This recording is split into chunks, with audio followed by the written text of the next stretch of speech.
Welcome to Everything Co-op, bringing you information on how cooperatives can help improve your quality of life.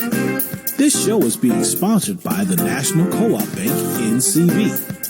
The NCB is dedicated to strengthening communities nationwide for the delivery of banking and financial services for the nation's cooperatives, their members, and other socially responsible organizations. For more information on the power of community ownership, visit ncb.coop. That's ncb.coop. Now stay tuned for your host, Vernon Oakes.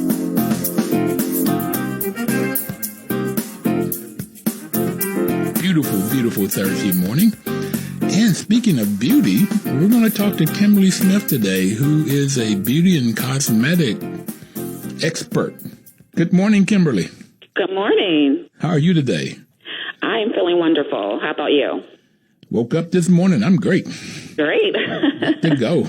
Yes. Got a chance to ride my motorcycle over here in the sun. Okay. Oh, perfect day for that. That's right. My engineer is he's envious. Looking at him. So, how did you get into this beauty world and cosmetics for women of color? Yes. So, I think how most businesses start, I saw that there was a gap. There was a need for women of color to have a safe space when it comes to beauty. And living here in D.C. for about actually over 12 years now, I was getting tired of going shopping at different places and not feeling that the beauty stores in the district were really inclusive and really created an environment where women of color could go and find our needs met. So about 2.5 years ago, I came up with this bright idea. Oh, okay, well, why don't I start what I'm looking for? And I didn't see that there was anything that existed, not only here in the district, but also in the country, period. So it was just, okay, if I don't do it, I know someone else is going to do it. So you're following the footsteps of Madam C.J. Walker? I would say I am proud to be following in her footsteps, yes. She definitely was a trailblazer in forming her own path when it comes to beauty and understanding the needs of other Black women. And I think, me and I would say in my small way, I feel like I'm doing the same in addressing the needs that we have currently in the year 2019. Okay, so I just think Black women are the most beautiful things that God created. So you're going to try to enhance that's already beauty. Okay. So I want to talk about this beauty part and what you're doing, but Sure. Talk about the co-op world. How did you get into a co-op? Yes. And what kind of co-op are you? Sure. So I would say how I started. So what Marjani is, and that's the name of my business, Marjani. I started as an e-commerce website selling skincare products, bath and body products, cosmetics, and strictly doing it online. But when I thought about what I wanted to do, I always knew that I wanted to have a brick and mortar space because beauty needs to be experienced. Although, online shopping is popular, obviously, and it continues to grow. There's nothing like the authentic experience of going into a store and being able to look at products and try products. I believe beauty it's a tactile experience. So having that vision in mind, the e-commerce site truly was just my start, just to kind of get the brand out there. Now, when the cooperative comes into play is that, here at District, trying to find commercial space can be challenging. One, financially, it can be challenging. And two, just finding the right space that's going to reach your demographic. So when you say challenging, you're talking about whether or not you have enough money because the space for retail is very expensive. Yes, it's really expensive, You decided to go to DuPont Circle. I did, yes. Okay. DuPont Circle, it was very strategic in that I wanted to be where we work, where we socialize. You can find a lot of women of color that are here during the workday, but then coming on the weekends for brunch or coming after work for a happy hour or dinner. I didn't want to be where we live. And I think there's a notion that as a Black-owned business, we have to be located where we reside. And I wanted to, kind of change that, and that we can be where we actually are on a 9 to 5. And it was really important for me to be somewhere where we were going to get walking traffic during the day. So around 12 o'clock, we can have someone come into the store versus just being a weekend place or just when people come after work. And so I remember vividly when myself and my business partner were looking for spaces, we looked all over DC in different neighborhoods. And when we were in DuPont Circle and we were in this actual space, which is now the Brown Beauty Co-op, I remember just seeing Black women just walk by the door, like a number of Black women. And I thought, okay, we need to be in an area like this where we are and people don't think that we are. I think it's really important for us, as Black people, as much as, people are moving out of the city, I think it's important for us to continue to be in the city and not only live here, but have our businesses here.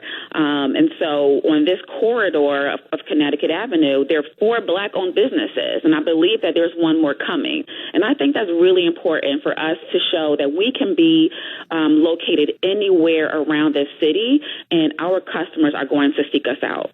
So you did your marketing study. You went to the site and you looked at foot traffic.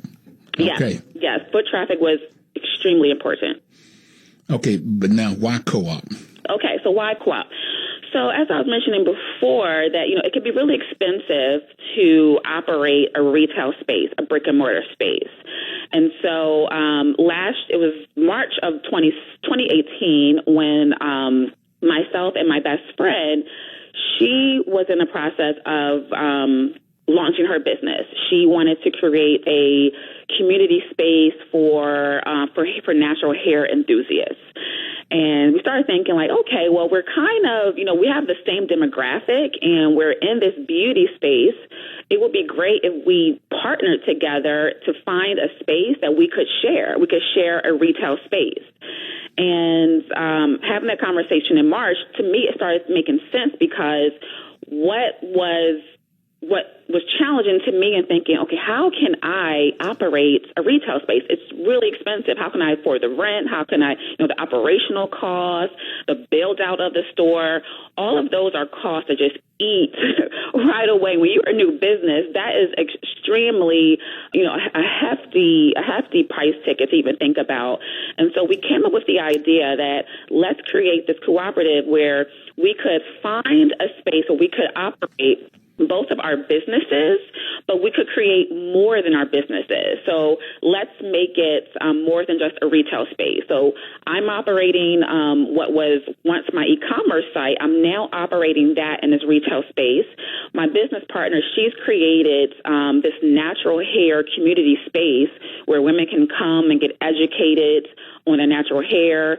She flies in natural hair experts to come in and do demos.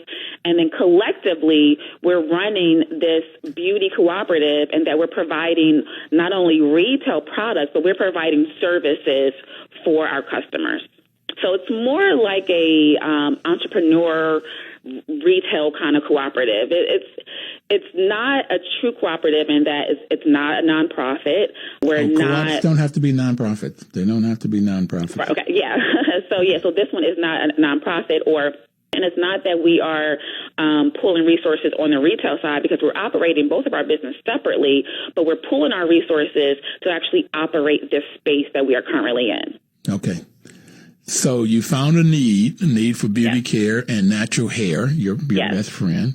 And then you decided that you would join a co-op so you could share in the expenses and you can operate both businesses. Exactly. Okay. Where did you learn about co-ops?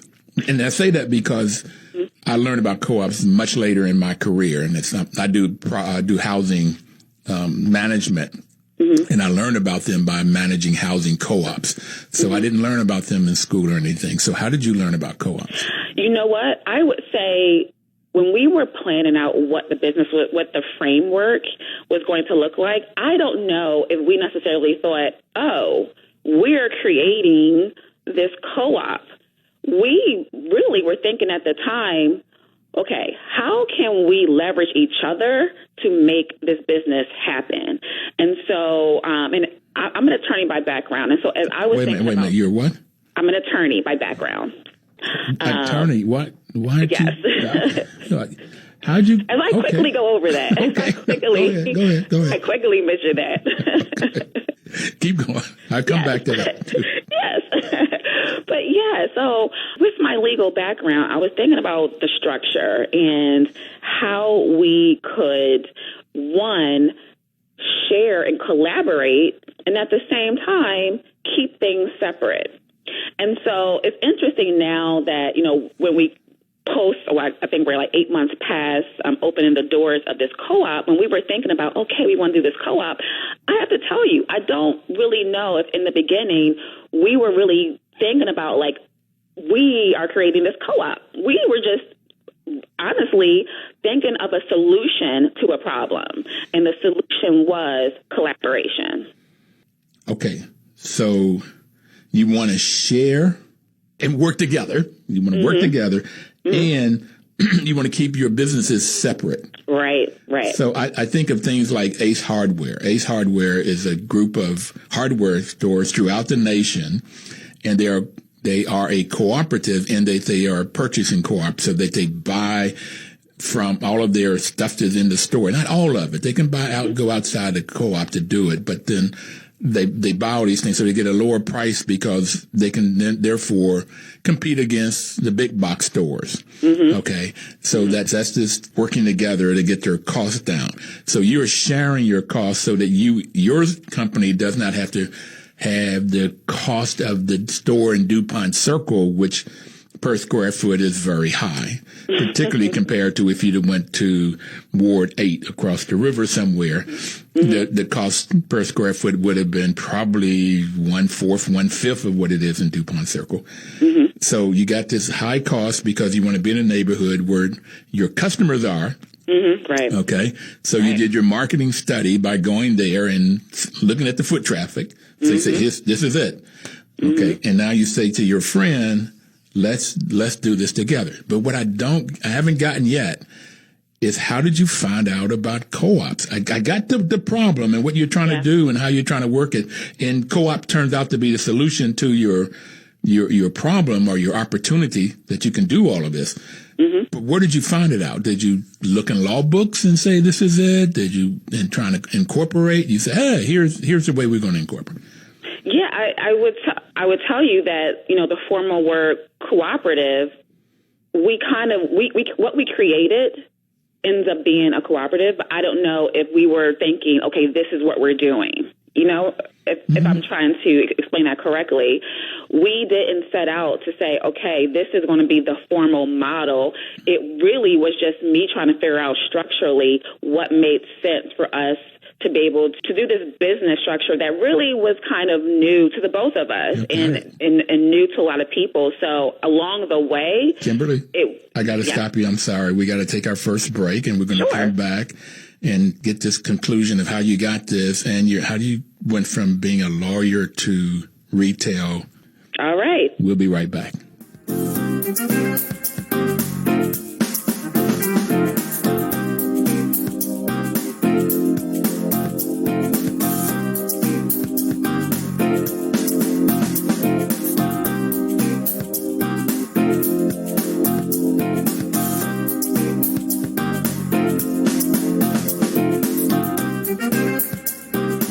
DC's News Talk, 1450 AM WOF, 95.9 FM.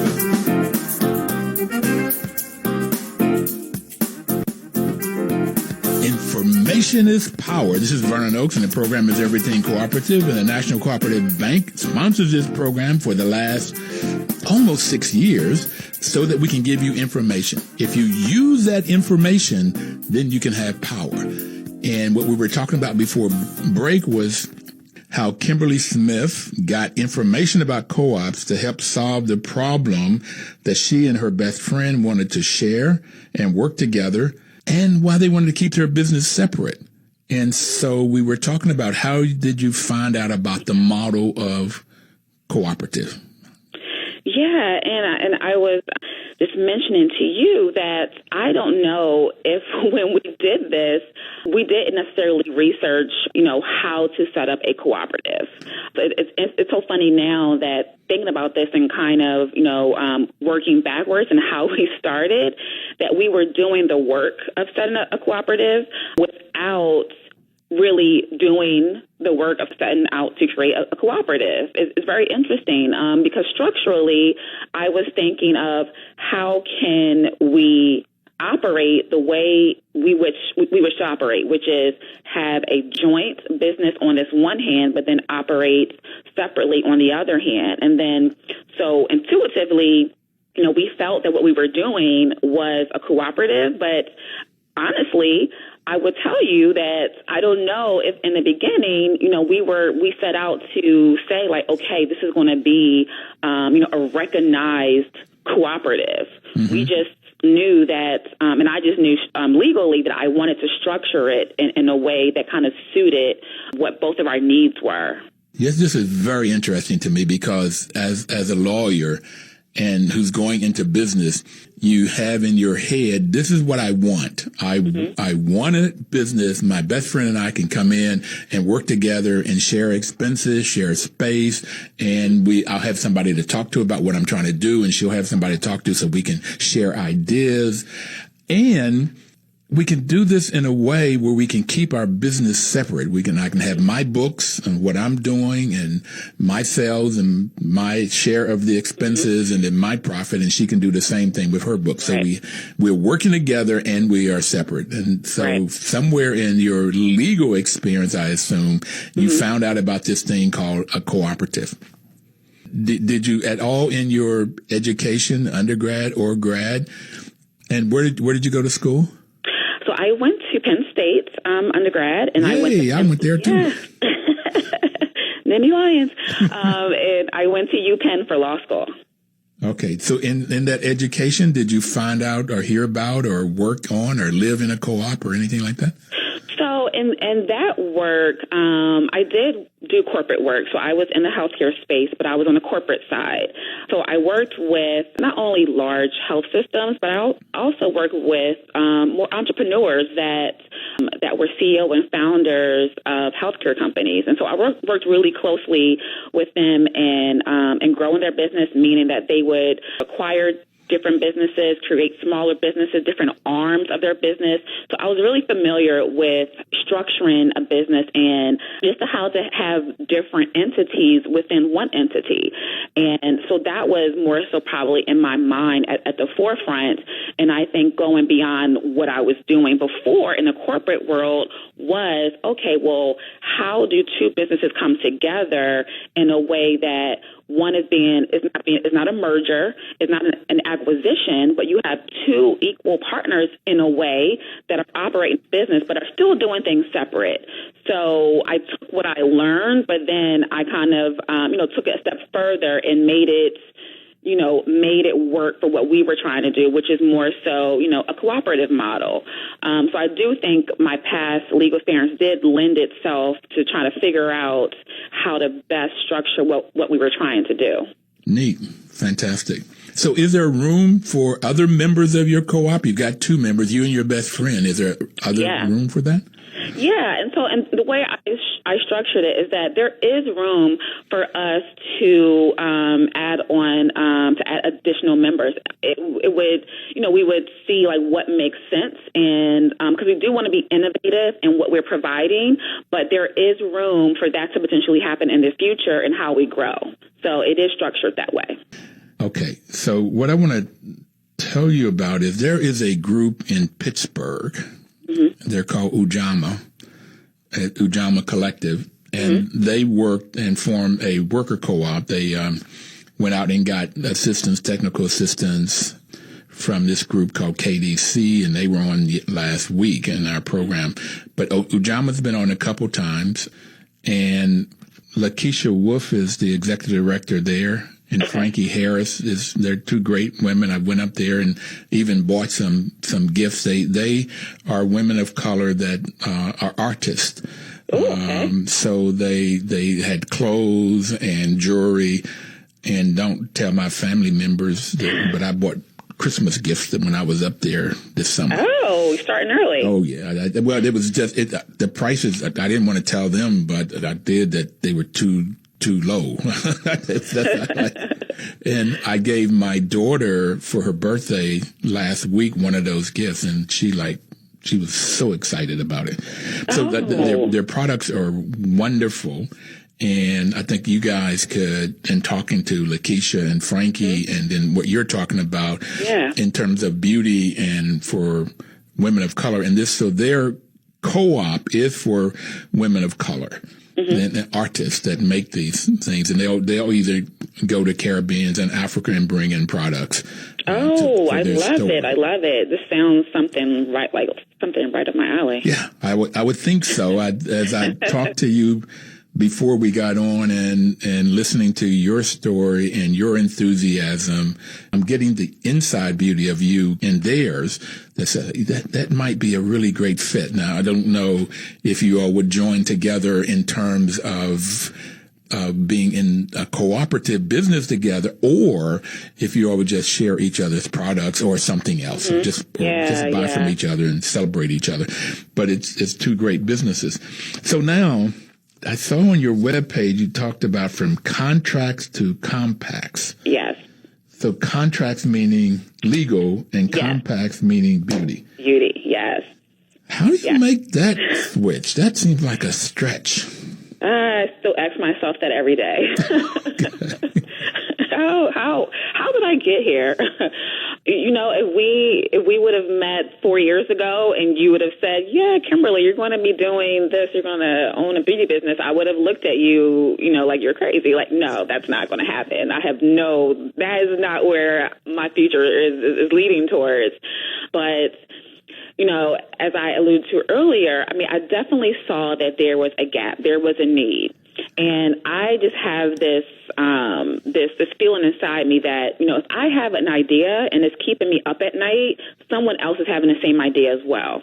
And so, since we started, we've been getting the phrase, it's like the Sephora, but for women of color. It's like what? And Sephora. So Sephora, is a large beauty store that's obviously pretty popular. That has stores all over the world.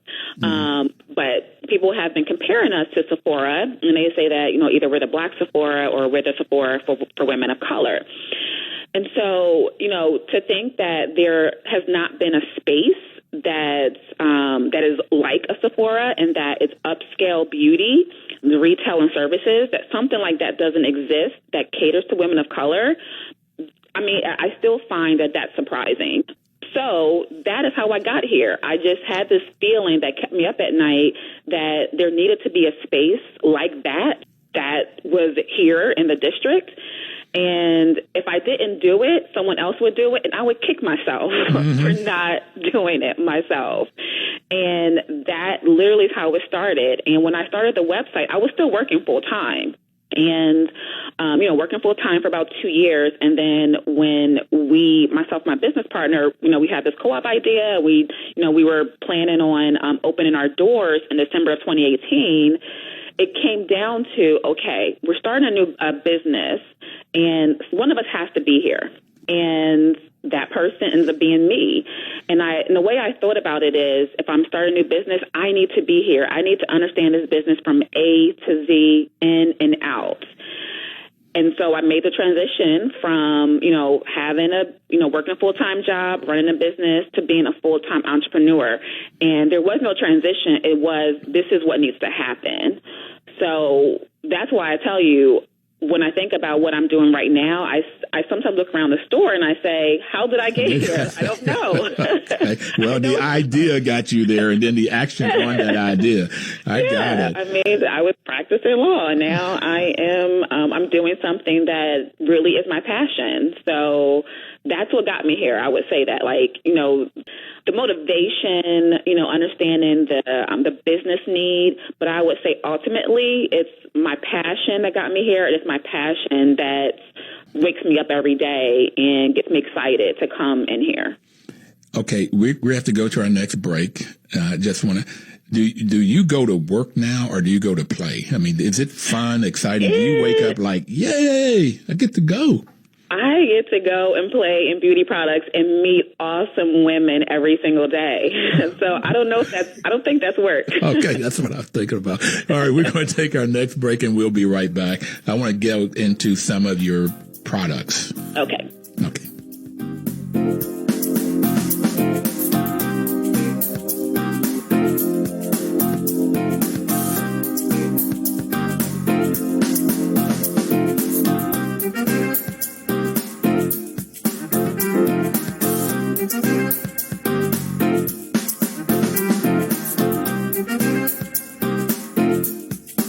Washington, D.C.'s News Talk, 1450 AM WOF, 95.9 FM. Welcome back, everybody. This is Vernon Oaks. The program is Everything Co-op. We are sponsored by the National Cooperative Bank. They've sponsored us for, well, in October, it'll be 6 years, and we were only going to do this for 1 month. Oh. And it got to be so exciting. We've been doing it now for 6 years. Yeah, we were going to do it for the month of October, which is Co-op month. And we've just been having so much fun. And somebody from the bank asked me, Kimberly, do I see this becoming like every other week, or what do I see for the future? And I said, oh, no, I see it every day. There's so much to talk about in so many different areas. So let me quickly say there are 4 different types of co-ops. There is the worker co-op. So any business could be a worker co-op, and that's what UJAMA is that we talked about earlier, where the employees own and control the business. Mm-hmm. And then it can be a consumer co-op, and that's when the people that buy the products or services that own the business. And credit unions are a form of those co-ops, housing co-ops.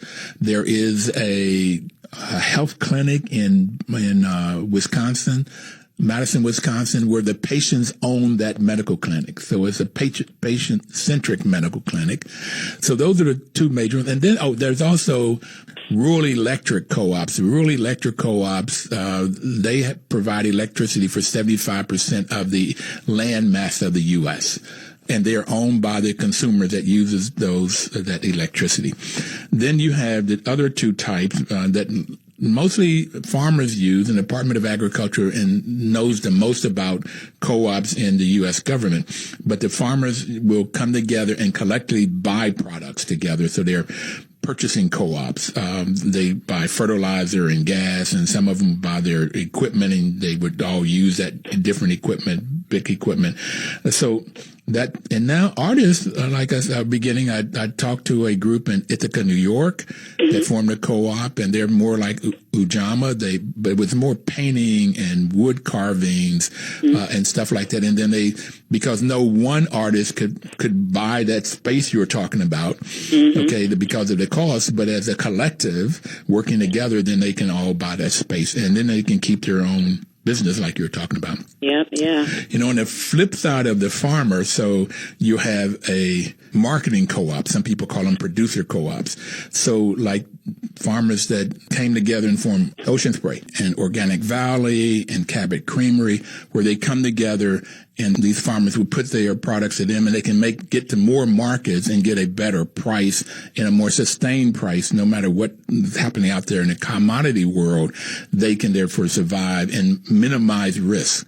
So people come together and form co-ops so that the individual members can both work together, either get a higher price for their products or a lower cost for their cost of goods, and they have control and say. And there's 7 principles of co-ops and the values of honesty, openness, social responsibility, and caring for one another. This whole piece of caring for one another is one of the reasons I really love co-ops. Mm-hmm. So let's talk about your products. Yes. So the mission is that, we're taking a 360 approach to this, in that, okay, 1, this co-op, our businesses are owned by Black women. 2, we are curating products that are owned by people of color. So when you buy a product from us, you're supporting the brand. Not only are you supporting us, but you are supporting the brand. So we really like that, in that, we're taking the middleman out of it. And so we focus on products that are not only from the DMV, but all over the world. We have products that are here from Sweden, from Australia, from the UK, but then we also have products that are here that are created locally by people of color that are in the DMV. And that's really important, too, I think, as well, to have a platform where we can showcase all of the amazing products that are being created right here in our own backyard. And, what I also want to mention about this co-op is that, yes, it's part retail. We're trying to sell products. We do have events at the space, but we're also an incubation, and that we want to highlight, we want to help new brands that are entering the beauty market. We want to get them prepared for what's to come entering the retail space. And so with that, we have several incubation initiatives where we're working with local makers and helping them to reach their customers directly. And so that goes along with really well with the products that we feature in the store, that, products that people know about and products that you don't know about that are equally as amazing, if not better, than some of the products that you're finding at the big box retailers. So you don't manufacture products yet? No, we do not manufacture products. Yeah, and I will say yet. I will put that yet on it because that is something that I have been thinking about, and that is on my plans, my plan for the future. So I will say yet. Okay.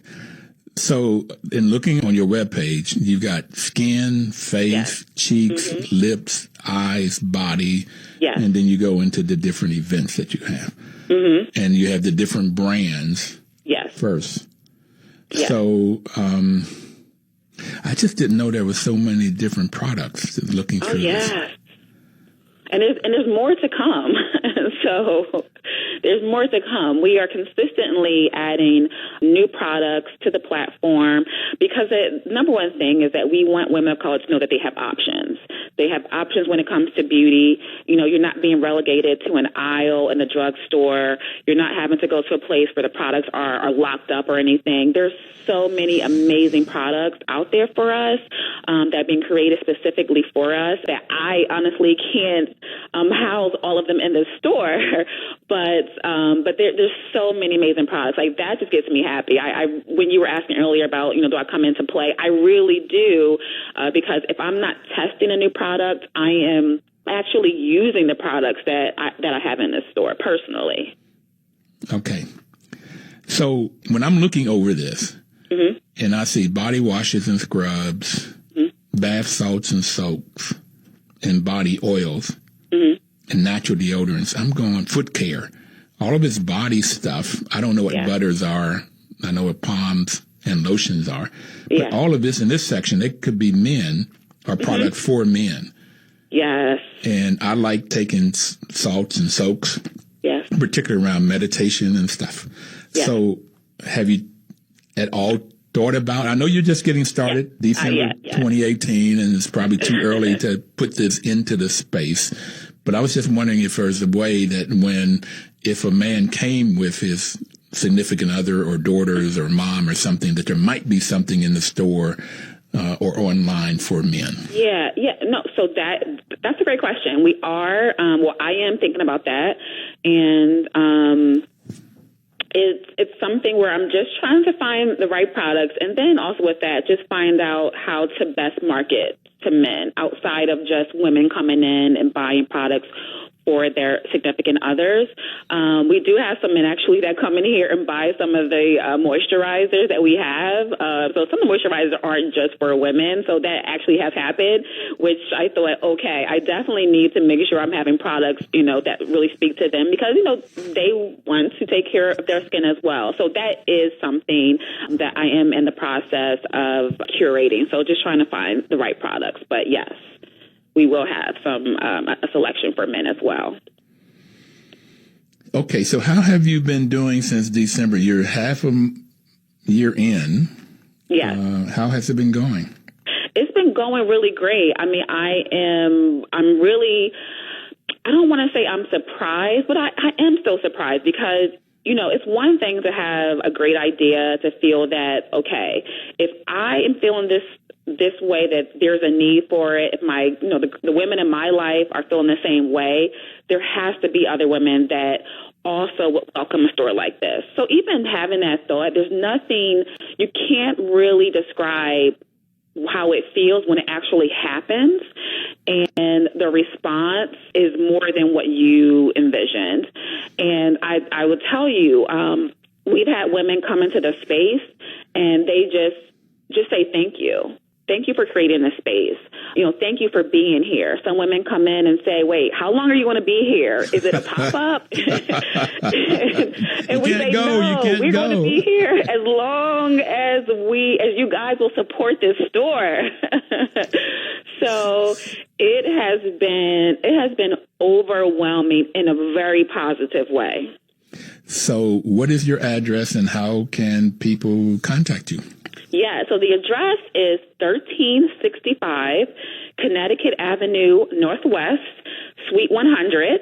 And the easiest way to find us is, everyone knows the Krispy Kreme, the Krispy Kreme donut shop. We are directly across from Krispy Kreme. And the phone number here is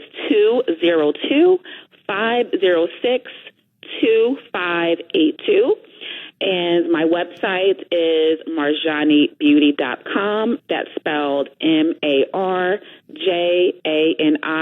beauty.com.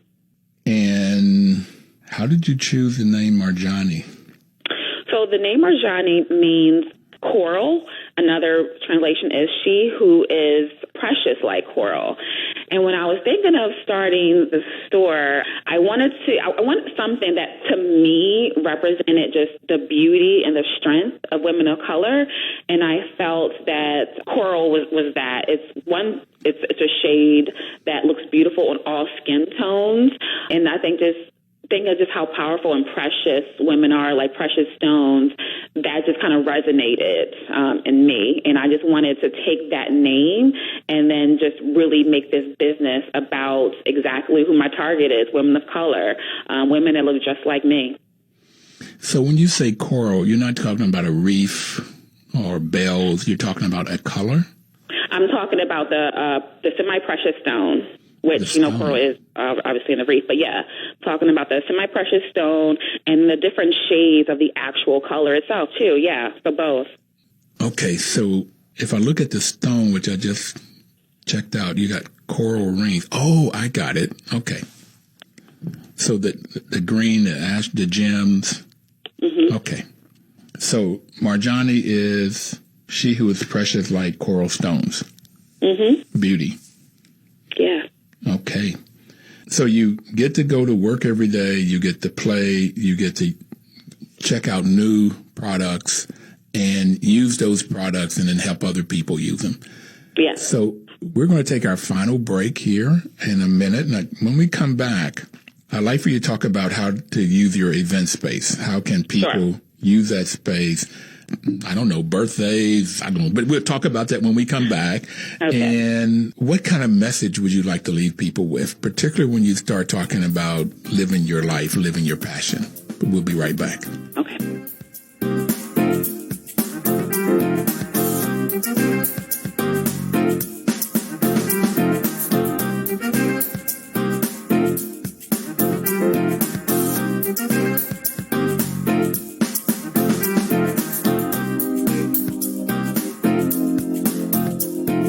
Washington, D.C.'s News Talk, 1450 AM WOS and 95.9 FM.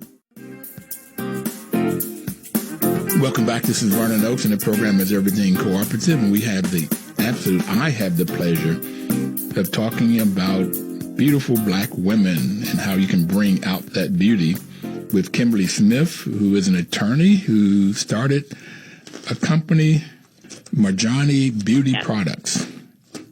Okay, so you can get to play. Okay, so let's talk about your event space. How do you use that event space? So we use this event space The primary goal is that it's going to, whatever the event is going to touch the mind, body, and soul of the Black woman. So we're open to having all different types of events. It doesn't have to just be beauty. For example, in addition to what events I've had around beauty, makeup demos, hair demonstrations, we also allow other businesses and brands to come into the space. There's a group of therapists that work across the street that have their office across the street. They had a self-care and entrepreneurship panel. We've had a group come in and talk about sexual assault. Most recently, there's a podcast called Cafe Mocha.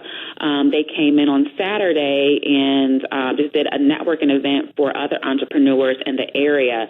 So we pretty much have had a litany of different events here, but we welcome people into the space. We just make sure that it's going to be something that our target audience, that they can walk out with something, having learned something, having felt something, just something outside of the ordinary, and where you go into a regular retail space. So we open it up to nonprofits. If they want to have a fundraiser here, we've done that as well. If there is a brand that we may not carry on the shelf but wants to do a pop-up, we open our space to them also.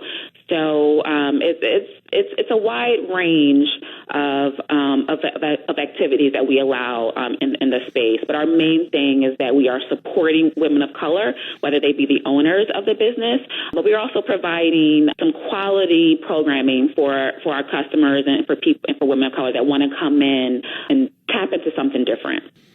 Okay. How much space is it and how many people can get in the space? Sure. The space is 1,040 square feet.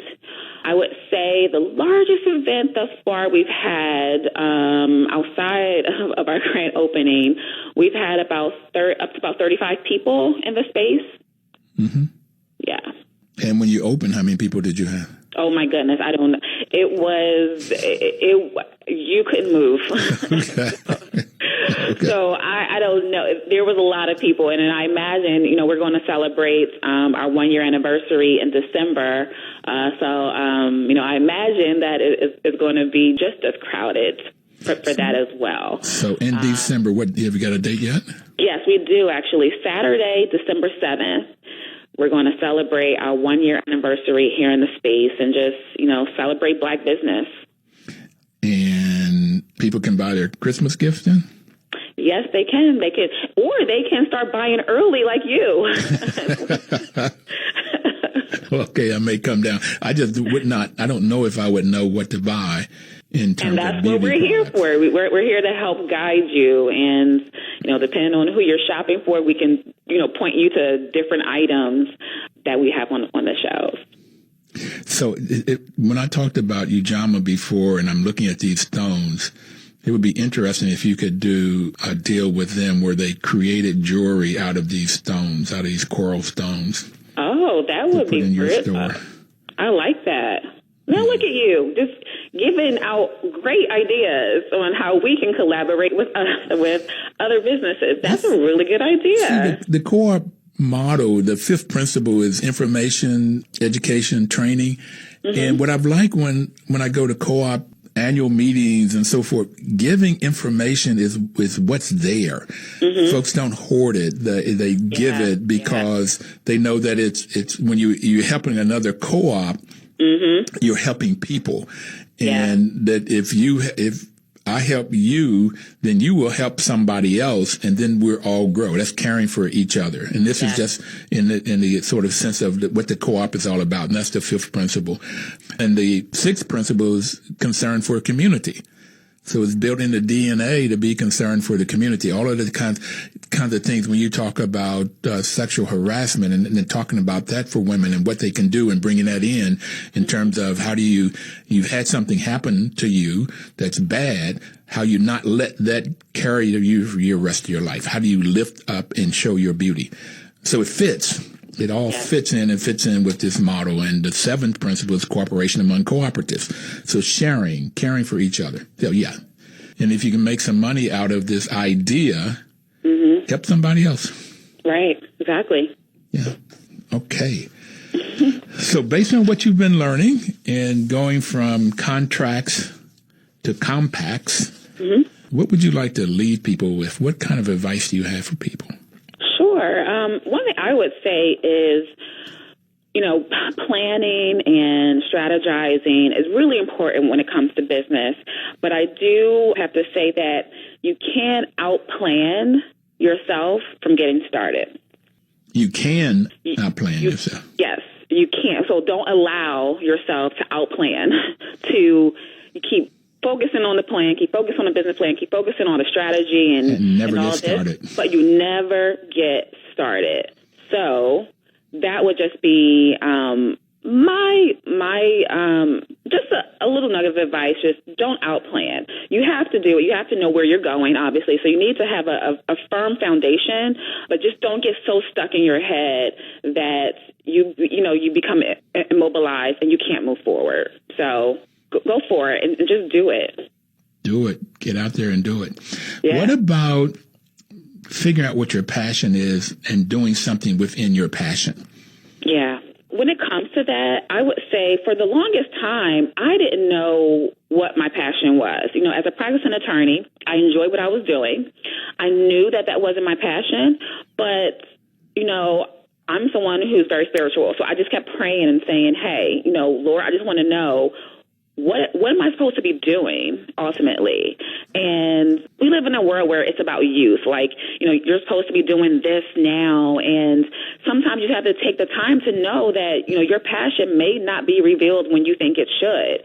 And it's going to come. And so for me, it just came within the past, I started the website, 2017. So it just came in the past, 2.5 years. Mm-hmm. So prior to that, although, I was happy doing what I was doing in my legal career, I knew that was my passion, but I knew it was going to be revealed at some point.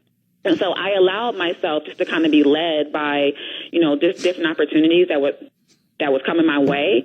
And like I said, what was keeping me up at night? And what was keeping me up at night was this business and getting started and figuring out a way to, make a path for myself. And that's really what it was. And I think when you find your passion, you know it, and you can't fake it. You can't find something that, it feels like something. When you find your passion, you know it, and you will work so hard to make sure that you follow through with it. So I would just tell people just to be comfortable and allow yourself time. Don't rush it. So about 10 years ago, I figured out what I want to be when I grow up. Okay. And, yes. And, I used to really dislike when people would ask me, what do you want to be when I was a kid and growing up? What do you want to be? What do you want to be? And I never knew. So right. I decided that whatever I did, I would strive for excellence in whatever. Okay. Mm-hmm. So I was doing all of these things, striving for excellence. And about 10 years ago, I decided I wanted to promote and develop co-ops. That's my passion. Mm-hmm. And then this radio program, which I never thought would happen because as a kid, I had a learning disability. I had what they call a thick tongue. Mm-hmm. So I couldn't enunciate. And so I've gone to speech pathologists and so forth. And every now and then it gets tied up. It's gotten tied up a couple times today. Mm-hmm. But it's sort of like you don't let whatever is in the way. I mean, whatever those things may happen, you don't let them stop you. Right. You just drive through it. And so now, like coming to here is just total fun. Totally fun. I really, really enjoy it. And I wish that for everybody. It's sort of like you don't have to work. Work seems to be drudgery and pain for most people because they're going to do something that they don't like. They wake up in the morning like not wanting to release the pillows because they don't want to go do what they're doing. Right. So do that until you can figure out what your passion is what I'm hearing you say. Yes, and it will come. And just like you said, 10 years ago, and I said about 3 years ago for me, but this, both of us were, living our lives and well into our career, and then we figured it out. So, mm-hmm. Just give yourself, the time to let the passion, it'll come. And I don't think it was figure out. There was no sort of mental gymnastics that I did. It just sort of came as I'm doing things and I'm looking at things, and it's like, wow, here it is. Bang. Mm-hmm. It was like, there it is. Yeah. Okay. So what I've got is December the 7th Yes. You can go to 1365 Connecticut Avenue, Suite 100. That's 1365 Connecticut Avenue Northwest. Right across the street from Krispy Kreme's. Yes. Or you can call 202-506-2582. Yes. Or you can go to the webpage, Marjani Beauty.com.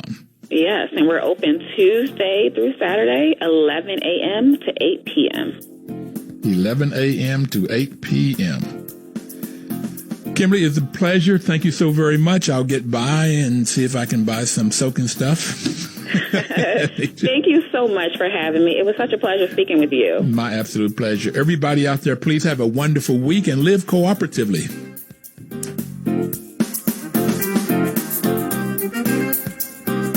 Washington, D.C.'s News Talk, 1450 AM WOL and 95.9